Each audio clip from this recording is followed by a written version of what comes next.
Are you scared CrossFit's gonna hurt you? That's the number one thing most people fear when even thinking about it. I've coached hundreds of beginners, and here's the honest truth. CrossFit isn't dangerous. Bad coaching is. Everything scales to where you want to start. So in this video, we're gonna cover what exactly to expect when starting CrossFit, the fears most people have, and how to overcome that. So if you're still on the fence about doing CrossFit or not, this video is meant to help you. So let's get into it. CrossFit, is it dangerous? No. It's very safe. It can actually help you get fit and overcome everything you want in your life. Give you the confidence you need, give you the body you want, and heck, give you the abilities you probably always knew you had, like running, jumping, sprinting, but you just never had the time to do it. So CrossFit isn't dangerous. Bad coaching is. It's like getting in a car. Cars themselves aren't dangerous. Bad drivers are. That's why you always want to be defensive. Even in CrossFit, you always want to be defensive. You always want to build yourself up from the base all the way up to that pinnacle level of fitness. So again, CrossFit itself isn't dangerous. It's just a methodology. It's just a series of movements done in a format that can help you go from like this sick state, maybe you're constantly ill, maybe you have some metabolic diseases, to a much fitter state where you have less metabolic diseases, if any at all. They're completely gone. So it's a very safe routine, a very safe program. You just want to make sure that the person who's coaching you or the different people know what they're doing, have a history of helping people just like you, a beginner, and helping them get out of that kind of like beginning stage and they're still doing it years later. That's what you want to look for when you're getting coached by someone who has had trainers, not just, people that they've helped, but people who've been there from day one and are still with them to like day 1,000. It's been like 2 years, 3 years, and they're still getting coached by them because that's long-term success and that's what you want. Next up, do you have to be fit to start CrossFit? 100% not true. Most people think that I have to get into shape. I have to be the fittest I can be to even start CrossFit because it's going to be totally outside of my realm. That's what I thought, 100%. Over a decade ago, I remember going to the website, looking at what CrossFit was, going to YouTube, typing in CrossFit and seeing these guys like throw around kettlebells, running around. It was a different, culture back then. So I figured, why not, get in shape? And I was in my early 20s. I could do whatever I want and pretty much get away with it. But I was still completely blown away when I got to my first class. And that's a story for another day, but it wrecked me. So do you have to be fit to get started with CrossFit? No. If that's your biggest thing that's preventing you from starting, it won't. Like I mentioned earlier, coaching is the number one thing that's going to help you get better. So you want to just get started. If you have this idea, if you have this inkling that you want to do CrossFit, just join. You're not going to get better by trying to do it outside of that realm. Just do it. The person who's helping you can actually get you fitter, can help take you where you're at, and then ratchet up the intensity, scale up the workouts or down the workouts where you're starting so you can get a little bit better.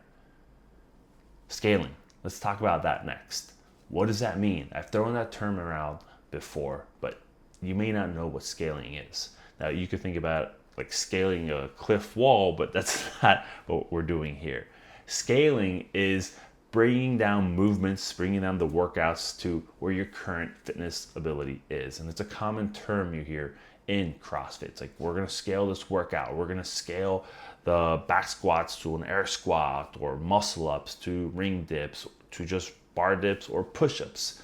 Scaling is a term used in CrossFit to just let you know that whatever the prescribed movement is, right? Let's say if it's doing deadlifts, we're going to take it down to a level you're at. It might be in weight, or might be in volume, like how many repetitions you're doing it, or might be in the actual movement itself, right? Those are three things: weight, volume, and the movement.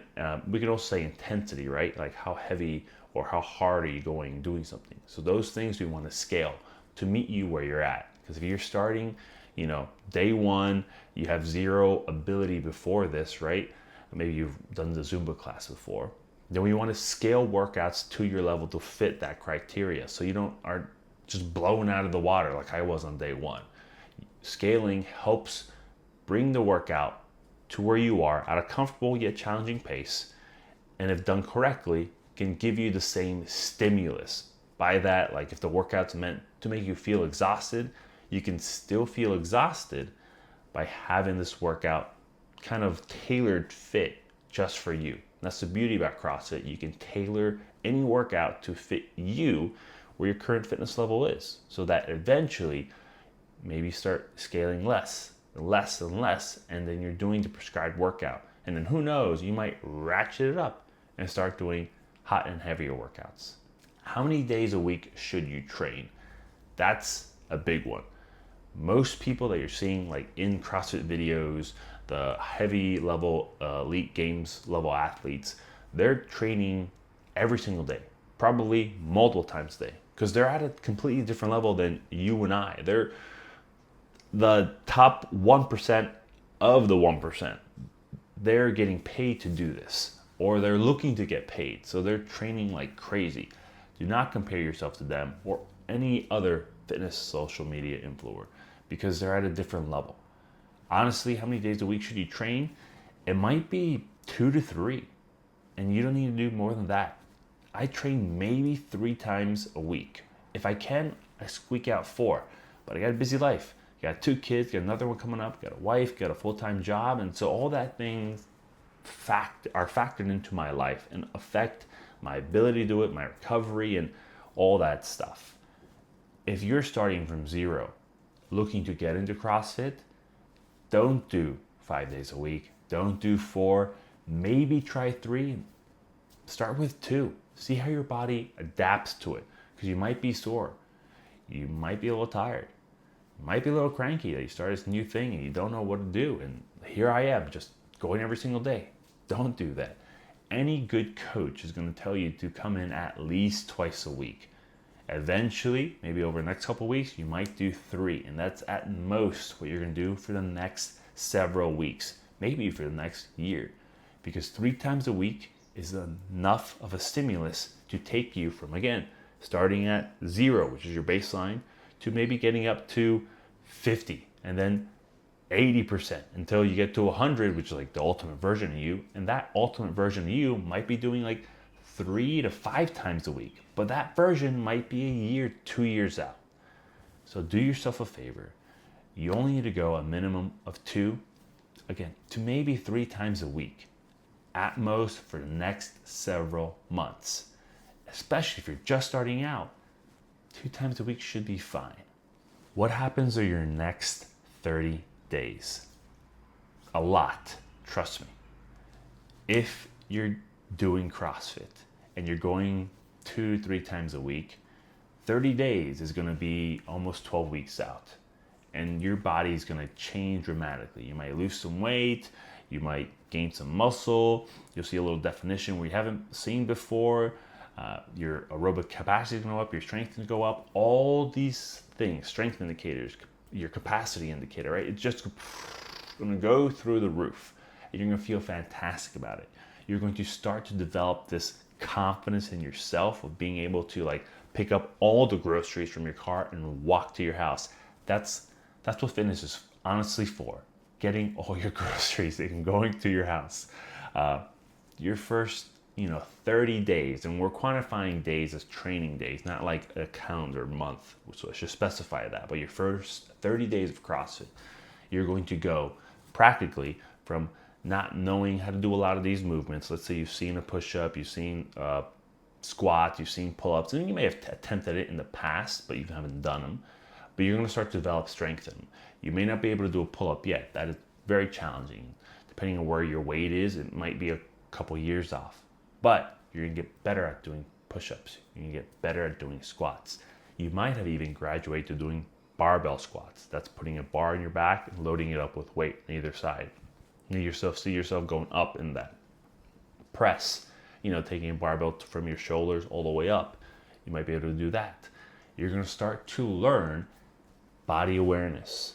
and start to learn how to scale down workouts, from having the coach scale the workout for you to actually having a knowledge of like, hey, I'm not feeling my best during this movement. Let me scale it down. So more comfortable with dumbbells, more comfortable with barbells.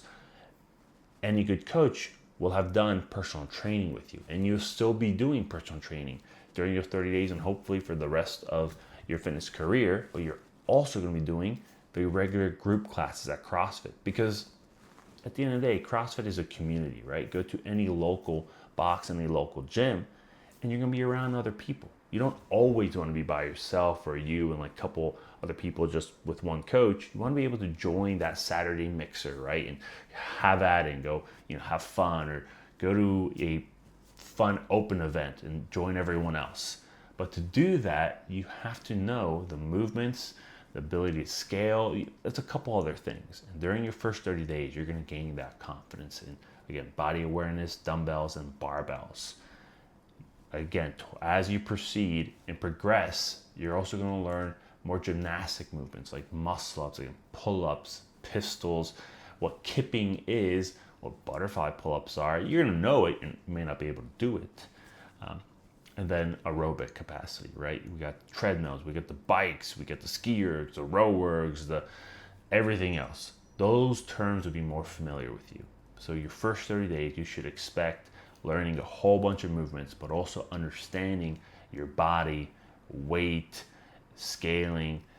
You're just going to become a lot more confident, not just in CrossFit, but in your life during those first 30 days of CrossFit. Now, what does your actual first day look like? Well, it depends.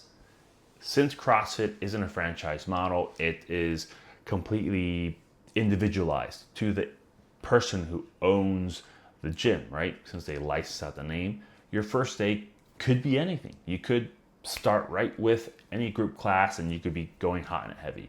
Or you could be doing a one-on-one approach and eventually getting into that, group class. I'm more in favor of that one-on-one approach. Reason being is that when you have a dedicated coach that is working for you, right? They're working so they can help you get to day 2 and day 3, complete those 30 days. That person's going to know what your weaknesses are. They're going to know where your strengths are, and they're going to learn how to help you get better. The beauty about starting one-on-one training when first doing CrossFit is that you can slowly on-ramp not just your fitness ability, but your also confidence level in CrossFit. Now, CrossFit itself started as a training modality, kind of as a personal training method, and eventually grew to group classes. So just because you see group classes, like that's what CrossFit is, that's where it's at now, and that's how it's kind of been disseminated to the boxes, but that's not how it started in its origin story. And this isn't meant to be like the history of CrossFit. It's just letting you know that your first class, your first day is probably going to be you and someone else. Like, in my opinion, it should be you and someone else helping you learn the movements, the basic terminology. That's your first day at CrossFit. Now, your first day of a group class might be totally different.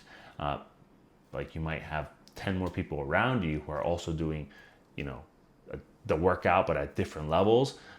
Hopefully by then you already know what you're doing. But your first class, your first day, it's going to be very specific. You're going to cover a couple movements that are imperative to working out. And it's something that we're going to be covering in another video, what your first day of CrossFit looks like, and then how one-on-one training is going to help you going forward. So if you've now considered doing CrossFit, but you're really interested in what your first day looks like, click on the next video when we're going to break down what your first day is actually going to look like, and then what your second day and third day is going to look like in those 30 days. So that when you do CrossFit, you have the confidence and the knowledge that, hey, I'm going to be safe. I am fit enough. I do know what I'm going to expect. And at the end of 30 days, I'm not just going to be stronger, but I'm going to be more confident too.